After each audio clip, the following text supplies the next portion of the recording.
नमस्कार दोस्तों, आप सबका स्वागत है अर्थशास्त्र की इस वीडियो कक्षा में। आज हम डिमांड चैप्टर के अंदर लॉ ऑफ डिमांड शुरू करेंगे। तो स्टार्ट करते हैं। Law of demand. Law of demand क्या है? यह नियम क्या बताता है? मांग और कीमत के संबंध को बताता है। कहते हैं वस्तु की मात्रा एवं कीमत के संबंध को बताता है। अन्य बातें स्थिर रहने पर, कीमत के बढ़ने पर मांगी जाने वाली मात्रा कम और कीमत में कमी होने पर मांगे जाने वाली मात्रा में वृद्धि होती है। तो मांग का नियम क्या स्पष्ट करता है?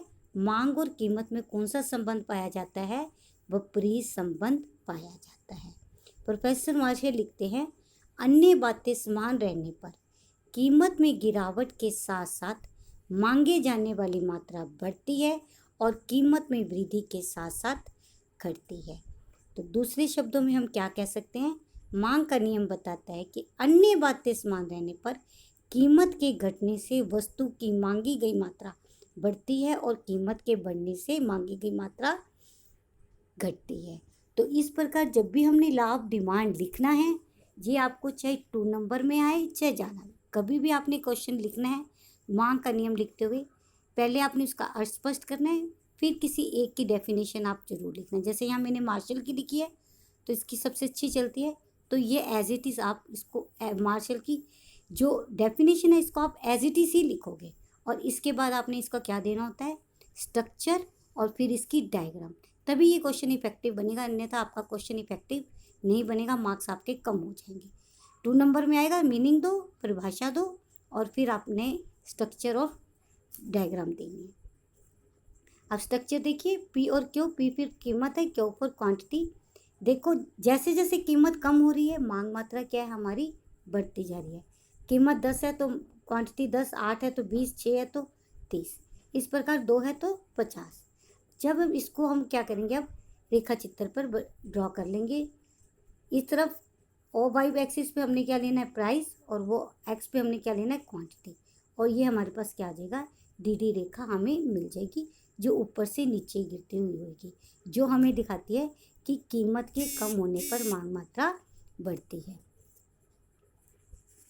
Next, assumption of law of demand. यह है, इसका मतलब अजम्पशन का मतलब होता है मान्यताएं, कि ये नियम कब लागू होगा? जब ये हमारे पास क्या होगा? मान्यताएं हमारी लागू होंगी, इसके अलावा नहीं।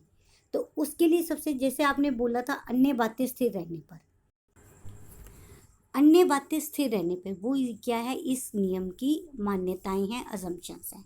तो सबसे पहला नियम, इस नियम के लागू होने के लिए शर्त क्या है? उपभोक्ता की आय स्थिर रहनी चाहिए, उसमें कोई परिवर्तन नहीं होगा। मान लो अगर वो परिवर्तित होगी तो अपने आप डिमांड फर्क पड़ेगा। आज मेरी इनकम बढ़ गई तो मैं तो अपने आप उसको क्या करूँगी? उसकी डिमांड ज़्यादा होगी तो उसके ऊपर फिर मांग का नियम नहीं लगेगा। तो उपभोक्ता की आय स्थिर रहनी चाहिए। सेकंड है, उपभोक्ता की रुचि, आदत, अधिमान, फैशन में कोई परिवर्तन नहीं होगा। ठीक है, कहीं फैशन का दौर बदल गया है तो हम तो नई फैशन वाली चीज़ में लेंगे, तो तब वो महंगी भी मिलेगी तब भी हम लेंगे, नहीं, ऐसा नहीं होगा। तो ये चीज़ भी क्या है? स्थिर रहेगी। थर्ड नंबर है, संबंधित वस्तुओं की कीमत में कोई परिवर्तन नहीं होगा। एक से दूसरी चीज़ जो एक दूसरे से संबंध, जैसे चाय और कॉफ़ी की एग्जाम्पल हम लिखते हैं, इन दोनों की कीमतों में भी कोई परिवर्तन नहीं होगा। भविष्य में कीमतों में परिवर्तन की आशंका नहीं होनी चाहिए। हमें पता है कि आज बाजार, यानी कि इसका मतलब है कि बाजार बिल्कुल स्मूथ होगा, किसी प्रकार की कोई भी संभावना नहीं है, ना बढ़ने की ना घटने की। हमें ये डर नहीं है कि आने वाले समय में प्याज की कीमतें बढ़ने वाली हैं तो हम क्या करेंगे? आज ही प्याज अपने पास लेके रखने लगेंगे, चाहे उसकी कीमत इससे बड़ी ही क्यों ना हो। और अगर हमें कम होने की उम्मीद है कि अब तो प्याज सस्ता हो जाएगा, रहने दो रहने दो, आज सस्ते रेट में भी हम उसको नहीं लेंगे, तो ऐसा नहीं होना चाहिए। वस्तु प्रतिष्ठा सूचक और प्रदर्शनजनक नहीं होती है। जो हमारी शान शौकत से रिलेटेड होती है उन चीज, वो वाली चीज़ नहीं होती, क्योंकि उनके ऊपर ये नियम लागू नहीं होता। क्योंकि प्रदर्शन सूचक या जो हमारी प्रतिष्ठा सूचक वस्तुएं होती हैं वो क्या होती हैं? वो महंगी होने पर ही वो बिकती हैं, तो उनके ऊपर ये नियम लागू नहीं होता। तो वस्तु वो नहीं, ये प्रतिष्ठा सूचक नहीं होनी चाहिए। नेक्स्ट है, यह नियम साधारण वस्तुओं पर लागू होता है, ग्रिफिन वस्तुओं पर नहीं। ग्रिफिन वस्तुएं हमने पिछले लेसन में पढ़ा था कि उसमें ग्रिफिन वस्तुएं क्या थी, घटिया वस्तुओं को कहा था कि घटिया वस्तुओं में यह नियम लागू नहीं होता, क्योंकि उसके ऊपर यह नियम नहीं होगा, क्योंकि घटिया वस्तुएं जब सस्ती होती हैं तो उनकी डिमांड भी क्या हो जाती है, कम हो जाती है, क्योंकि उनका कीमत प्रभाव क्या होता है, पॉजिटिव होता है। तो ये सिंपल वस्तुओं पर, अच्छी वस्तुएं, नॉर्मल वस्तुओं पर लगता है, ग्रिफिन वस्तु गुड्स पे नहीं लगता। अब आगे चलते हैं। अब नेक्स्ट क्वेश्चन हमारे पास आता है, why does demand curve slope downward, कि जो डिमांड वक्र की रेखा है वो ऋणात्मक ढाल वाली क्यों होती है। इसकी ये तीन चार तरह से पूछा जाता है। एक तो मांग वक्र का ढाल ऋणात्मक क्यों होता है, इसके बाद है मांग के नियम के लागू होने के क्या कारण है, या मांग वक्र का ढाल नीचे दाहिने ओर क्यों होता है, और या जब कीमत गिरती है तो किसी एक वस्तु को अधिक क्यों खरीदा जाता है। आपसे किसी भी तरह से ये क्वेश्चन पूछा जा सकता है और इसका आंसर हम करेंगे। सबसे पहले आता है, फर्स्ट है इनकम प्रभाव, जिसे वो इनकम इफेक्ट, आय प्रभाव। आय प्रभाव क्या होता है, किसी वस्तु की कीमत में परिवर्तन होने से उपभोक्ता की वास्तविक आय बढ़ जाती है, वास्तविक आय पर प्रभाव पड़ जाता है। और यदि वस्तु की कीमत कम होती है तो उपभोक्ता की आय, वास्तविक आय बढ़ जाती है और वह पहले की अपेक्षा अधिक वस्तुएं क्रय कर सकता है।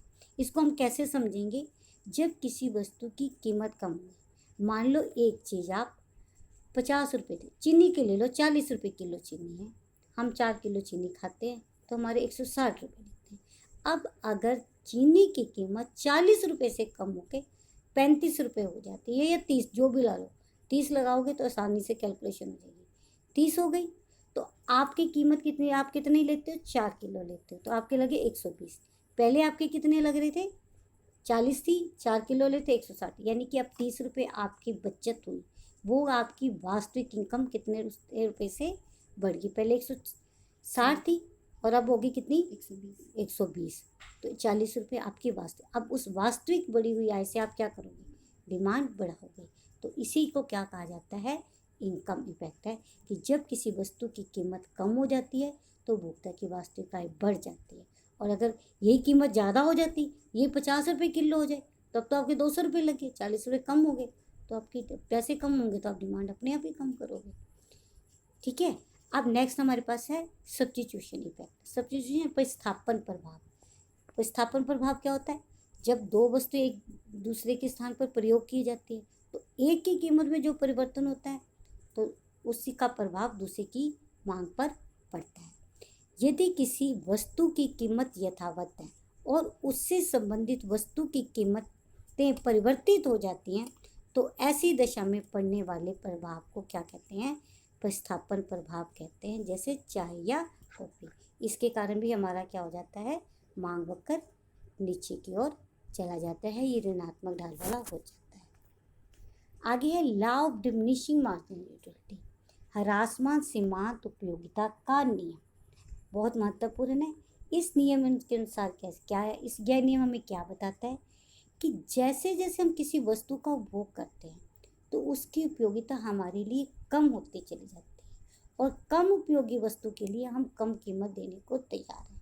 आप खाना खाने बैठते, एग्जाम्पल से समझते हैं, आप चाहे खाना खाने बैठे तो आपको बहुत भूख लगी है, जो संतुष्टि आपको पहली रोटी खाने में मिलेगी वो दूसरी रोटी खाने में नहीं मिलेगी, ठीक है ना। तो उसकी क्या होगा, आपकी यूटिलिटी उसके लिए आपकी लगातार कम होती जाएगी, और एंड में आके आप क्या करते हो, बस कर देते हो जब आपकी संतुष्टि पूरी होती है।